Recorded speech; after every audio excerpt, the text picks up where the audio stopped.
എല്ലാവർക്കും സ്വാഗതം. സുനിത ഫുഡ് വിളമ്പാനായിട്ട് നിൽക്കുമ്പോൾ ബാലേന്ദ്രൻ സുനിതയോട് പറയുകയാണ്, സുനിത ഫുഡ് വിളമ്പാനായിട്ട് വരട്ടെ എന്ന് പറയേ. എന്നിട്ട് വൈജയന്തിനോട് ചോദിക്കുകയാണ്, ഈ വീട്ടിൽ അലീന വേലക്കാരിയായിട്ട് വന്നിരുന്ന സമയത്ത് നീ അലീനേനെ ഡൈനിങ് ടേബിളിൽ ഇരുന്ന് ഭക്ഷണം കഴിക്കാൻ അനുവദിച്ചിരുന്നോ എന്ന് ചോദിക്കും കേട്ടോ. അപ്പോൾ വൈജയന്തി ഇല്ല, നിങ്ങളായിട്ട് തന്നെ അത് മാറ്റിയല്ലോ എന്ന് പറയുമ്പോൾ ബാലേന്ദ്രൻ പറയാണ്, അലീന പോയതോടുകൂടി ഞാൻ ആ പരിഗണന അങ്ങ് എടുത്ത് മാറ്റി, ഇനി അത് പറ്റത്തില്ല എന്ന് പറയുമ്പോൾ വൈജയന്തിക്ക് ഇഷ്ടാവുന്നില്ല. അപ്പോൾ നിങ്ങൾക്ക് തോന്നുന്ന പോലെയാണെങ്കിൽ നിങ്ങൾ വിളിച്ചുകൊണ്ട് വന്ന ആളെ നിങ്ങൾക്ക് ഡൈനിങ് ടേബിളിൽ ഇരുത്തി ഭക്ഷണം കൊടുക്കാമെങ്കിൽ ഞാൻ വിളിച്ചുകൊണ്ട് വന്ന ആളെ എനിക്കും ഇരുത്തി ഭക്ഷണം കൊടുക്കുക എന്ന് പറയുമ്പോൾ, എന്നാൽ നിങ്ങൾ രണ്ടുപേരും ഇരുന്ന് കഴിച്ചോ, ഞങ്ങൾ വേറെ ഡൈനിങ് ടേബിളിൽ ഇരുന്ന് കഴിച്ചോളാം എന്ന് പറഞ്ഞിട്ട് ബാലേന്ദ്രൻ അവിടെ നിന്ന് അങ്ങ് എണീക്കും കേട്ടോ. ബബിത എണീക്കുന്നുണ്ട്, എല്ലാവരും എണീക്കും.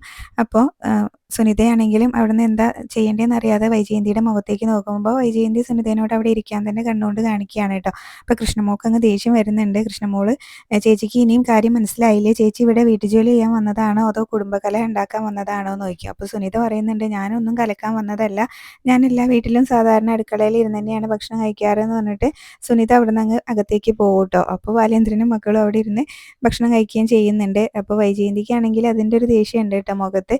ദേഷ്യത്തോടു കൂടി ഇങ്ങനെ വൈജയന്തി ബാലേന്ദ്രൻ്റെ മുഖത്തേക്ക് നോക്കുന്നുണ്ട്. പിന്നീട് നമ്മുടെ വല്യപ്പച്ചനെയും അലീനയൊക്കെയാണ് കാണിക്കുന്നത്. പൗലോസ് ഭക്ഷണം എല്ലാം ഡൈനിങ് ടേബിളിൽ കൊണ്ടുവയ്ക്കുന്നുണ്ട്. അതുപോലെ തന്നെ അലീനയും വല്യപ്പച്ചനും വന്ന് അവിടെ ഇരിക്കുന്നുണ്ട്. എന്നിട്ട് ആദ്യം വല്യപ്പച്ചന് വിളമ്പി കൊടുക്കും കേട്ടോ. അപ്പോഴേക്കും സ്റ്റാൻലി അങ്ങോട്ടേക്ക് വരുന്ന കാണുമ്പോൾ വല്യപ്പച്ച ദാ വരുന്നുണ്ട് എന്ന് പറയും കേട്ടോ അലീന വല്യപ്പച്ചനോട്. പിന്നീട് വല്യപ്പച്ചൻ അവിടെ ഇരിക്കുമ്പോൾ ചോറും കറിയൊക്കെ വിളമ്പി കൊടുക്കുന്നുണ്ട് വല്യപ്പച്ചന്. അപ്പോൾ പിന്നീട് അലീന അവിടെ നിൽക്കുകയാണ് കേട്ടോ. അപ്പോൾ സ്റ്റാൻലി കൈ കഴുകിയൊക്കെ വന്ന് അവിടെ ഇരിക്കുന്ന സമയത്ത് അലീന കഴിക്കുന്നില്ലേ എന്ന് ചോദിക്കും. അപ്പോൾ കഴിക്കുന്നുണ്ട് എന്ന് പറഞ്ഞിട്ട് അവിടെ ഇരിക്കും കേട്ടോ.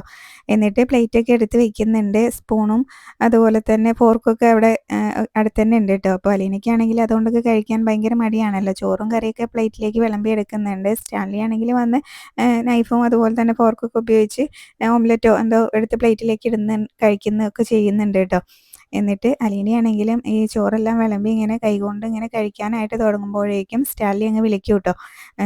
അലീന എന്ന് പറഞ്ഞിട്ട് അങ്ങ് വിളിക്കുക. അപ്പോൾ ഞാൻ പല തവണ പറഞ്ഞിട്ടുണ്ട് ഇങ്ങനെ ഇവിടെ ടേബിൾ മാനേഴ്സ് കീപ്പ് ചെയ്യണം എന്നുള്ളത് എന്നിങ്ങനെ പറയുന്നുണ്ട്. അപ്പോൾ വല്യപ്പച്ചനാണെങ്കിൽ കയറിയിട്ട് സ്റ്റാൻലിനോട് ചോദിക്കുകയാണ്, അവൾക്ക് കൈകൊണ്ടാണ് കഴിക്കുന്നതെന്ന് ഇഷ്ടം എന്നുണ്ടെങ്കിൽ അങ്ങനെ കഴിച്ചോട്ടെ, അവൾക്കത് ശീലമില്ലാത്തതുകൊണ്ടല്ലേ എന്നൊക്കെ പറയുമ്പോൾ സ്റ്റാൻലിക്ക് അത് പറ്റുന്നില്ല. സ്റ്റാൻലി പറയുന്നുണ്ട്, ഈ വീട്ടിലൊരു ഡിസിപ്ലിൻ ഉണ്ട്, അതെല്ലാവരും അനുസരിച്ചേ പറ്റുള്ളൂ, അത് എൻ്റെ അപ്പനായാലും വേറെ ആരാണെങ്കിലും എന്ന് പറയുമ്പോൾ വല്യപ്പച്ചൻ ചോദിക്കുന്നുണ്ട്, നീ എന്നെ അങ്ങനെ മര്യാദയൊന്നും പഠിപ്പിക്കാൻ വരണ്ട, അത്രയ്ക്കായോ എന്നൊക്കെ വല്യപ്പച്ചൻ സ്റ്റാൻലിനോട് തിരിച്ച് ചോദിക്കുന്നുണ്ട് കേട്ടോ. പിന്നീട് അലീനയാണെങ്കിൽ വല്യപ്പച്ചനോട് പറയാ, അതെ വല്യപ്പച്ച, ഞാനിങ്ങനെ അനാഥാലയത്തിലാണല്ലോ വളർന്നത്, സ്കൂളിലൊക്കെ പോകുന്ന സമയത്ത് ചോറ് കൊണ്ടുപോകുമ്പോൾ ഒരു കറിയും ഒരു അച്ചാറും ഒക്കെ കാണുള്ളൂ. പിന്നീട് സ്കൂളിലെത്തിയ ശേഷം സ്കൂളിലെ കുട്ടികളെല്ലാവരും കൊണ്ടുവരുന്ന കറിയും ചോറൊക്കെ ഒരുമിച്ച് ഇങ്ങനെ ഇട്ടിട്ട് ഇങ്ങനെ എല്ലാവരും കൂടെ ഒരുമിച്ചിരുന്ന് കഴിക്കും. ആ കറികളും എല്ലാം ഇങ്ങനെ കൈകൊണ്ട് കൂട്ടി കുഴച്ച് കഴിക്കുമ്പോൾ അതൊരു പ്രത്യേക ടേസ്റ്റ് തന്നെയാണ് എന്നൊക്കെ ഇങ്ങനെ അലീന പറയുകയാണ് കേട്ടോ. അപ്പോൾ സ്റ്റാൻലി ഇത് ശ്രദ്ധിക്കുന്നുണ്ടെങ്കിലും അലീനയുടെ മുഖത്തേക്കൊന്നും നോക്കുന്നില്ല. അപ്പോൾ വല്യപ്പച്ചനാണെങ്കിൽ പറയുന്നുണ്ടായിരുന്നു, അത് ശരിയാണ്, അതിൻ്റെ രുചിയൊന്നും വേറെ തന്നെയാണ്. ചിന്നമ്മ ഉണ്ടല്ലോ മീൻകറി വെച്ച ചട്ടിയിൽ അത് മീൻകറി തീരാറാവുമ്പോൾ അതിലേക്ക് ചോറിട്ടിട്ട് ഇങ്ങനെ കൂട്ടി കുഴച്ച് ഇങ്ങനെ സ്റ്റാൻലിക്കൊക്കെ വാരി കൊടുത്തിട്ടുണ്ട് കേട്ടോ. അപ്പോൾ നിനക്കും ഇങ്ങനെ എത്ര വാരി തന്നതാണ് ചിന്നമ്മ, നീ അതൊക്കെ മറന്നുപോയോ എന്നിങ്ങനെ സ്റ്റാൻലിനോട് ചോദിക്കുന്നുണ്ടായിരുന്നേ. അപ്പോൾ അത് പറഞ്ഞു കഴിഞ്ഞിട്ട് അലീന വീണ്ടും കൈകൊണ്ട് കഴിക്കുമ്പോൾ സ്റ്റാൻലി അങ്ങ് ദേഷ്യത്തോടു കൂടി വീണ്ടും അലീനേനെ വിളിക്കുകയാണ് കേട്ടോ. അപ്പോൾ ഞാൻ നേരത്തെ പറഞ്ഞു കഴിഞ്ഞു, ഈ വീട്ടിൽ ഒരു ഡിസിപ്ലിൻ ഉണ്ട്, അതനുസരിച്ച് എല്ലാവരും ജീവിക്കാൻ പറ്റുള്ളൂ, നീ ഇങ്ങനെ ഇത്രയും കാലം ഇവിടെ ജീവിച്ചിരുന്നു എന്നുള്ളതൊന്നും ഇവിടെ പ്രസക്തിയുള്ള കാര്യമൊന്നുമല്ല, നീ ഇപ്പം ഇവിടെ സ്റ്റാൻലി ജോസഫിൻ്റെ മകളായിട്ടാണ് ജീവിക്കുന്നത്, അതുകൊണ്ട് ഇവിടുത്തെ ചിട്ടകൾക്ക് അനുസരിച്ച് നീ ജീവിച്ചേ പറ്റുള്ളൂ, അതെനിക്ക് നിർബന്ധമാണ് എന്നൊക്കെ ഇങ്ങനെ പറഞ്ഞിട്ട് സ്റ്റാൻലി ആണെങ്കിലും ദേഷ്യത്തോടു കൂടി അവിടെ നിന്ന് അങ്ങ് എണീറ്റ് പോകും കേട്ടോ. അലീന ഇത്രയും പറഞ്ഞിട്ടും കൈകൊണ്ട് തന്നെയാണ് കഴിക്കുന്നത്, അതുകൊണ്ട് സ്റ്റാൻലിക്ക് അതങ്ങ് ഇഷ്ടപ്പെടുന്നില്ലേ. അപ്പോൾ അതിൻ്റെ ദേഷ്യത്തിലാണ് കേട്ടോ അവിടുന്ന് എണീറ്റ് അങ്ങ് പോകുന്നത്. എന്നിട്ട് കൈ കഴുകി നേരെ അവിടുന്ന് പോകുന്നുണ്ട്. അപ്പോൾ അലീനയ്ക്കാണെങ്കിലും സ്റ്റാൻലി എണീറ്റ് പോയപ്പോൾ ഒരു വിഷമമൊക്കെ ആവുന്നുണ്ട് കേട്ടോ. എന്തായാലും പിന്നീട് വല്യപ്പച്ചനും അലീന ഇരുന്ന് ഭക്ഷണം കഴിക്കുന്നുണ്ട്. അത് കഴിഞ്ഞ് അലീന ബെഡ്റൂമിൽ ബെഡ്ഷീറ്റ് എല്ലാം അങ്ങനെ വിരിക്കുകയാണ്. ആ സമയത്താണ് സ്റ്റാൻലി വന്ന് ഡോറിന് തട്ടുന്നത് കേട്ടോ. അപ്പോൾ അലീന ചെന്ന് ഡോറ് തുറക്കും. അപ്പോൾ സ്റ്റാൻലി ചോദിക്കുന്നുണ്ട്, കിടന്നായിരുന്നോ എന്ന് ചോദിക്കും. അപ്പോൾ കിടക്കാനുള്ള ഒരുക്കത്തിലായിരുന്നു എന്ന് അലീന പറയുമ്പോൾ, എന്നാൽ ശരി എന്ന് പറഞ്ഞിട്ട് അങ്ങ് പോകാനായിട്ട് സ്റ്റാൻലി നിൽക്കുന്ന സമയത്ത്, പപ്പ എന്തിനാ വന്നത് അത് പറയേ എന്നിങ്ങനെ അലീന പറയുവേ. അപ്പോൾ സ്റ്റാൻലി തിരിഞ്ഞ് നിൽക്കും. എന്നിട്ട് എനിക്ക് അകത്തേക്ക് വരാമോ എന്നിങ്ങനെ അലീനയോട് ചോദിക്കും. അപ്പോൾ അലീന അകത്തേക്ക് വരാൻ പറയൂ കേട്ടോ. അങ്ങനെ സ്റ്റാൻലി റൂമിൻ്റെ ഉള്ളിലേക്ക് കയറിയിട്ട് അലീനയോട് പറയുകയാണ്, ഈ വീട്ടിൽ കുറച്ച് ഇങ്ങനെ ഡിസിപ്ലിനൊക്കെ ഉണ്ട്, അതനുസരിച്ചാണ് ഇവിടെ എല്ലാവരും മുന്നോട്ട് പോകുന്നത്, അതെനിക്ക് നിർബന്ധമുള്ള കാര്യമാണ്, ആരായാലും അതനുസരിക്കണം എന്നുള്ളത് അതിലൊരു ഒരു വിട്ടുവീഴ്ചയില്ല എന്ന് അലീനയോട് പറയുകയാണ് കേട്ടോ. ഇവിടുത്തെ ജോലിക്കാർ പോലും അങ്ങനെ അതനുസരിച്ചാണ് ഇവിടെ ജീവിക്കുന്നതെന്ന് പറയുമ്പോൾ അലീന പറയുന്നുണ്ടായിരുന്നു, അങ്ങനെ ഇവിടെ ഒരു പ്രത്യേകിച്ചൊരു അച്ചടക്കം ഉള്ളതായിട്ടൊന്നും എനിക്ക് തോന്നിയിട്ടില്ല, അടുക്കളയിൽ പോലും ഒരു അച്ചടക്കവും ഇല്ല, തോന്നുന്ന പോലെ തോന്നുന്ന കാര്യങ്ങളാണ് എന്നൊക്കെയാണ് അലീന പറയുന്നത്. അപ്പം സ്റ്റാൻലി പറയുന്നുണ്ടായിരുന്നു, എൻ്റെ കാര്യം തന്നെ നോക്ക്, ഞാൻ എല്ലാത്തിനും ഒരു സമയം വെച്ചിട്ടുണ്ട്, അതനുസരിച്ചാണ് ഇവിടെ എല്ലാവരും ഇങ്ങനെ ജീവിക്കുന്നത്, ജോലിക്കാരായാലും ഒക്കെ അങ്ങനെ തന്നെയാണ്, അവർ അതനുസരിച്ച് തന്നെയാണ് ജീവിക്കുന്നതെന്ന് പറയുമ്പോൾ അത് ശരിയായിരിക്കും, ചിലപ്പോൾ പപ്പ പറയുന്ന പോലെ തന്നെ ആയിരിക്കും അവരൊക്കെ ഇവിടെ അതനുസരിച്ച് ജീവിക്കുന്നത്. പക്ഷേ അതിനിങ്ങനെ ഡിസിപ്ലിൻ എന്ന് പറയാൻ പറ്റില്ല. പപ്പ അവർക്ക് ഇങ്ങനെ അവർ ചെയ്യുന്ന ജോലിക്ക് ശമ്പളം കൊടുക്കുന്നത് കൊണ്ട് അവർ അതനുസരിക്കുന്നു എന്നേ പറയാൻ പറ്റത്തുള്ളൂ എന്നിങ്ങനെ പറയൂ കേട്ടോ.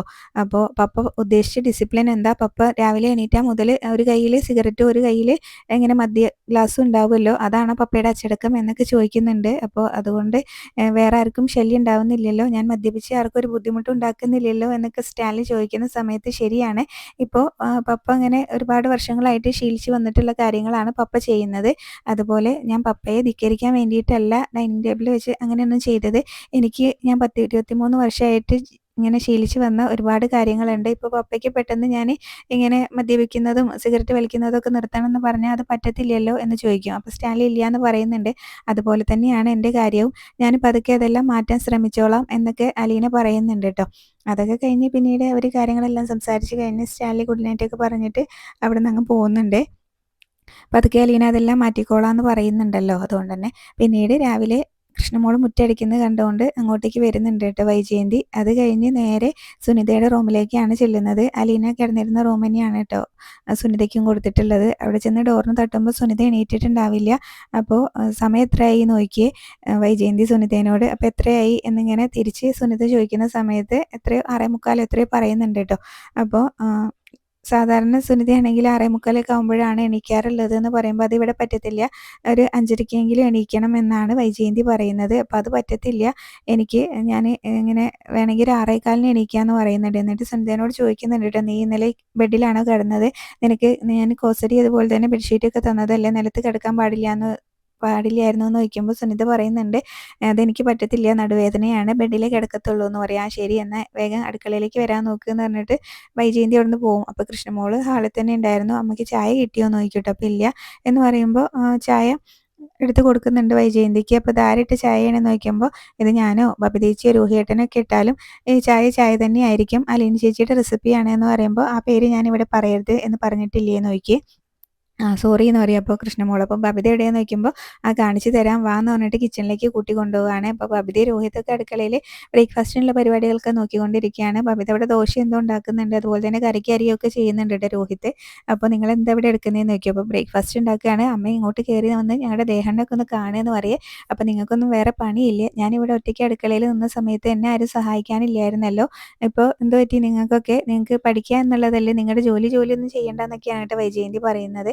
അപ്പോൾ വൈജയന്തിനെ ആരും സഹായിച്ചില്ല എന്ന് പറയുന്ന സമയത്ത് കൃഷ്ണമോള് പറയുന്നുണ്ടായിരുന്നു, അന്ന് ഞങ്ങൾക്കൊന്നും അറിയത്തില്ലായിരുന്നു, ഇപ്പോൾ ഞങ്ങളെ എല്ലാ അലീന ചേച്ചി പറഞ്ഞ് ഇങ്ങനെ എല്ലാം പറഞ്ഞ് അന്ന് പഠിപ്പിച്ചിട്ടുണ്ട് എന്ന് പറയുമ്പോൾ ഒരു അലീന ചേച്ചി, അവളുടെ പേര് ഇവിടെ പറയരുതെന്ന് ഞാൻ പറഞ്ഞില്ലേ എന്നിങ്ങനെ വൈജയന്തി വീണ്ടും ചോദിക്കുമ്പോൾ അച്ഛനും മനുവേട്ടനും കൂടെ കഴക്കൂട്ടത്ത് പോയി ഒരു ഓർഫനേജിൽ നിന്ന് ഒരു അനാഥയെ പിടിച്ചുകൊണ്ട് വന്നില്ലേ, ഇങ്ങനെ കൂട്ടിക്കൊണ്ട് വന്നില്ലേ, അവരാണ് ഞങ്ങളതെല്ലാം പഠിപ്പിച്ച് എന്നിങ്ങനെ പറയുമ്പോൾ അവൾ നല്ലതായാലും ചീത്തയായാലും എന്ത് നിങ്ങൾക്ക് പറഞ്ഞു തന്നിട്ടുണ്ടോ അതൊന്നും ഇനി ഇവിടെ നിങ്ങളാരും ചെയ്യേണ്ട കാര്യമില്ല, നല്ലതാണെങ്കിലും ചീത്തയാണെങ്കിലും എൻ്റെ മക്കൾ ഞാൻ പറയുന്നത് അനുസരിച്ച് ഇവിടെ ജീവിച്ചാൽ മതി, ഇത് അവളുടെ വീടല്ല എൻ്റെ വീടാണ്, അതുകൊണ്ട് ഞാൻ പറയുന്ന അനുസരിച്ച് ഇവിടെ ജീവിച്ചോണം എന്നൊക്കെ ഇങ്ങനെ ബബിതയോടും എല്ലാവരോടും കൂടി പറയുമ്പോൾ ബബിതയ്ക്ക് അങ്ങ് ദേഷ്യം വരുന്നുണ്ട്.